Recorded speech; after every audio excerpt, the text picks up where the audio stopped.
Guys జనరల్గా మనకి Indian automobile సెగ్మెంట్లో పర్టికులర్గా ఎస్యూవీ సెగ్మెంట్కి వచ్చేటప్పటికి మనకు అంత బిగ్ చేంజెస్ అయితే కనిపించవు. ఈసారి చేంజెస్తో పాటుగా మనకి గట్టి కాంపిటీషన్ అయితే ఉండబోతుంది.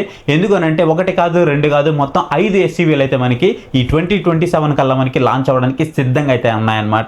ఈసారి బయ్యర్స్కి మాత్రం పండగనే చెప్పుకోవచ్చు. ఎందుకంటే ఫస్ట్ మనకి ఇక్కడ టాటా నుంచి టాటా సియారా ఈవీ అయితే లాంచ్ అవ్వబోతుంది. మళ్ళీ అది ఎప్పుడో కాదు, ఈ మంత్ మనకి 30న మనకి లాంచ్ అయితే అవ్వబోతుంది అనమాట. ఈవీ వర్షన్ మనకి ఆల్రెడీ ఐసీఈ అయితే అవైలబుల్ ఉంది. ఇప్పుడు మనకి ఈవీ అయితే లాంచ్ అవబోతుంది అనమాట. సరే కొత్తగా అయితే ఉండబోతుంది. అండ్ స్కోడా కోడియాక్ అయితే లాంచ్ అవబోతుంది. దాంతోపాటు మనకి కియా నుంచి కియా సైరస్ ఈవీ వర్షన్ అయితే లాంచ్ అవబోతుంది.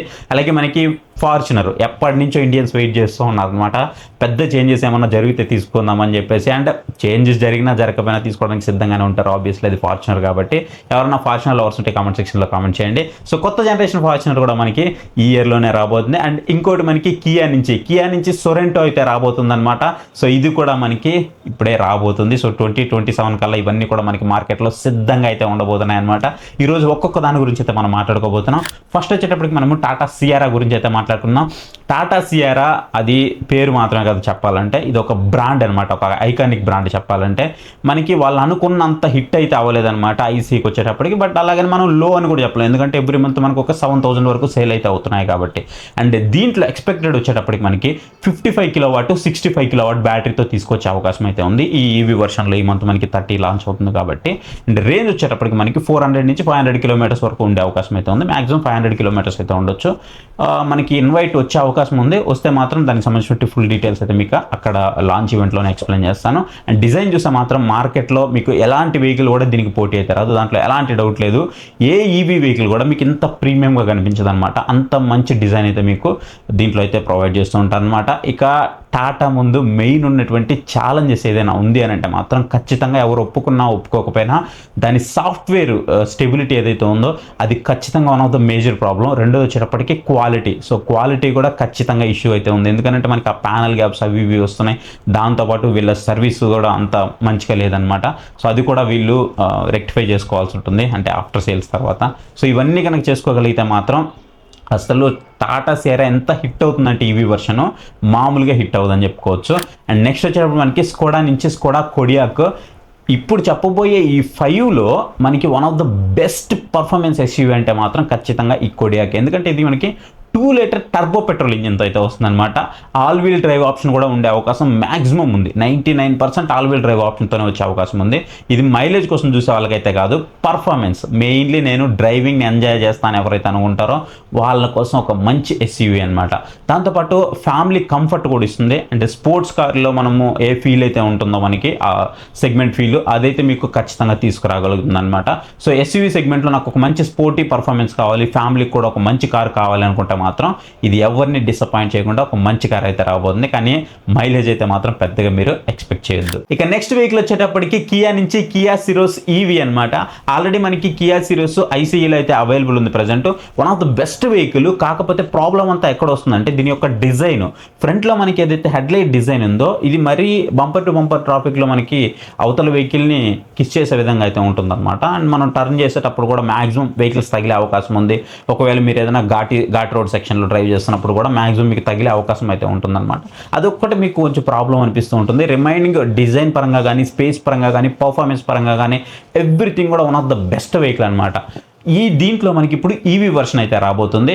సో ఈ ఈవీ వర్షన్ వచ్చేటప్పుడు మనకి 42 కిలోవాట్ 51.4 కిలోవాట్ ఈ 2 బ్యాటరీ ప్యాక్స్తో వచ్చే అవకాశం అయితే ఉంది. ఫిక్స్డ్ అయితే కాదు, బట్ వచ్చే అవకాశం అయితే ఉంది. ఇవన్నీ కూడా రూమర్సే, కానీ మ్యాక్సిమం 90% ఇవే ఆప్షన్తో రావచ్చు. రేంజ్ విషయానికి వస్తే మనకి 400 నుంచి 500 కిలోమీటర్స్ వరకు ఉండే అవకాశం అయితే ఉంది.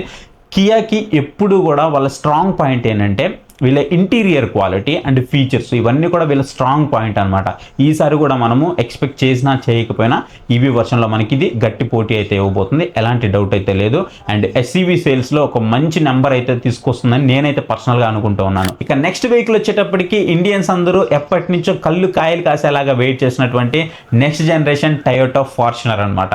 సో టయోటా ఫార్చునర్ అనేది చాలా మంచి వెహికల్. ఇండియాలో ఎంత క్రేజ్ ఉందో దానికి ప్రత్యేకంగా నేను మీకు చెప్పనవసరం లేదు.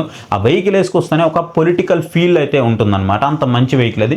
కాకపోతే మీకు ప్రాబ్లం అంతా ఎక్కడ వస్తుందంటే లోపల మీకు ఎలాంటి ఫీచర్స్ ఆఫర్ చేయరు. సో ఇవన్నీ కూడా ఆఫర్ చేస్తుంటే బాగుండేదని చాలామంది ఫీల్ అయ్యారు. అందుకే మనకి ఈ నెక్స్ట్ జనరేషన్లో అయినా మంచి ఫీచర్స్తో తీసుకొస్తారని అయితే అనుకున్నాము. ఆల్రెడీ మంచి ఫీచర్సే వచ్చున్నాయి. మీరు రీసెంట్గా బ్యాంకాక్లో వీళ్ళు ఎక్స్పో అయితే చేశారనమాట. అక్కడ కూడా దీన్ని ఫీచర్ చేశారు. మంచి ఫీచర్సే మనకి ఆఫర్ చేస్తూ ఉన్నారనమాట. కొత్త జనరేషన్లోకి వచ్చేటప్పుడు మనకి టెక్నాలజీ అలా వీటి యొక్క ఫీచర్స్ కానీ ఎవ్రీథింగ్ కూడా చాలా వరకు చేంజ్ అయ్యే అవకాశం అయితే కనిపిస్తుంది. దాంతోపాటు మనకి పెట్రోల్, డీజిల్, హైబ్రిడ్ ఇవన్నీ కూడా ఆప్షన్స్ మనకి వచ్చే అవకాశం మ్యాక్సిమం అయితే కనిపిస్తుంది. ఈసారి వచ్చే అన్ని వెహికల్స్ కూడా మ్యాక్సిమం మనకి వీటన్నిటితో వచ్చే అవకాశం అయితే కనిపిస్తుంది. ఇక ఫార్చునర్ బలం ఏదైనా ఉందంటే దాని యొక్క రిలయబిలిటీ, రీసేల్ వాల్యూ. దాని రిలయబిలిటీ ఎలా ఉంటుందంటే ఇంజిన్ది 5 lakhs కిలోమీటర్స్ వరకు దాని మీద మనం చెయ్యి కూడా వేయాల్సిన అవసరం లేదు. అంత మంచి ఇంజన్ రిలయబిలిటీ అయితే ఉంటుందన్నమాట. ఇక రీసేల్ వాల్యూ గురించి ప్రత్యేకంగా నేను మీకు చెప్పనవసరం లేదు. అప్పుడెప్పుడో కొన్న ఫార్చునర్ కూడా ఇప్పటికే మనకి 35 నుంచి 30 లక్షల రూపాయల వరకు అమ్ముతూనే ఉన్నారు. సో అంత మంచి రీసేల్ వాల్యూ అయితే ఉంటుందన్నమాట. ఇక ప్రైస్ ఎక్కువైతే మాత్రం పోటీ మాత్రం గట్టిగా పెరుగుతుంది, ఎలాంటి డౌట్ అయితే లేదు. ఇక ఫార్చునర్కి ఉండే మెయిన్ అడ్వాంటేజ్ దాని యొక్క బ్రాండ్ ఇమేజ్. దాని బ్రాండ్ ఇమేజ్ మాత్రం చాలా అంటే చాలా స్ట్రాంగ్గా ఉంటుంది. ఏ వెహికల్ వచ్చినా కానీ మనము టొయోటా ఫార్చునర్తోనే కంపేర్ చేస్తుంటాం. అంత గట్టి బ్రాండ్ ఇమేజ్ అయితే దానికి ఉందన్నమాట. ఇక నెక్స్ట్ వెహికల్ వచ్చేటప్పటికి మనకి కియా నుంచే కియా సొరెంటో అయితే రాబోతుంది అనమాట. ఇంటర్నేషనల్ మార్కెట్లో ఇప్పటికి చాలా సక్సెస్ఫుల్ మోడల్ ఇది ఎస్యూవీలో.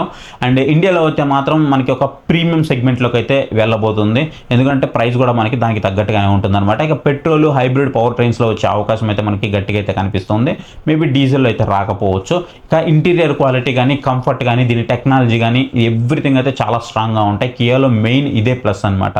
నెక్స్ట్ మనకి ఫార్చునర్ కంటే ఎక్కువ ఫీచర్స్ నాకు కావాలి అని అనుకుంటే మాత్రం ఖచ్చితంగా దీనికి వెళ్ళే అవకాశాలు అయితే కనిపిస్తూ ఉంటాయి.